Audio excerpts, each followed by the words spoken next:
Ngibingelele kuwe mlaleli, ngiyathemba ukuthi-ke uyaphila-ke. Mina nje ngizocela kuwe-ke laphana-ke ukuthi mawuthi usamusha kulona-ke ikhasi-ke leli-ke noma ukuthi-ke uyaqala ungena kulona, wenze nje okulungile-ke laphana-ke ungixhase ungaphumi ungacindezelanga-ke ibhathini subscribe nje, akubizi imali kumara nje ukusho nesenti-ke lemnyama-ke leli kwenza ukwazi phela ukuthi-ke uqhubeke uthole nezinye-ke iy'ndaba-ke ezintsha-ke enzelwe ngiza nazo ngikufakela zona-ke kulona-ke ikhasi-ke leli. Kusukela-ke manje-ke ukuze ngingaphuthuzi iy'ndaba ezinjengamanje ukuthi-ke ungabe ucindezela-ke ibhathini u-subscribe njengamanje.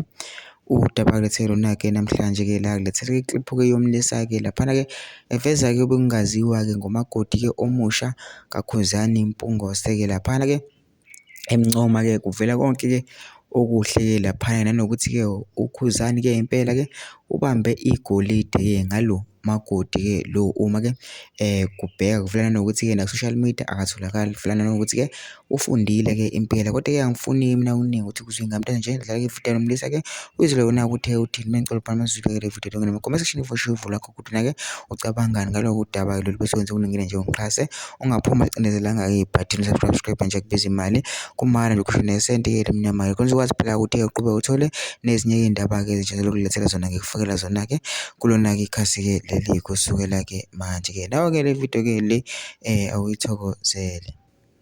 Hhayi-ke yabona-ke namhlanje ngithe nje before usuku olukhulu luqale lomgcagco kaKhuzani uMfokampungose, ngithe nje hhayi angencoma okokugcina. Hhayi Khuba mfowethu ngeke, eyi muhle la ngosisi and emuhle nje ufundile, uneziqu zakhe zasongoye. Hhayi wakhetha la bafu ngeke bangakudlela umona.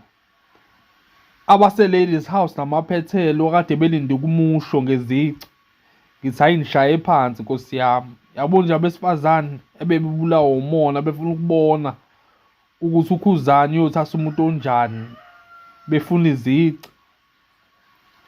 Hhayi nishaye phansi. Hhayi kuyosinwa esigcaweni-ke manje la ngingafiki khona nomba ziyokhala ngempela-ke manje.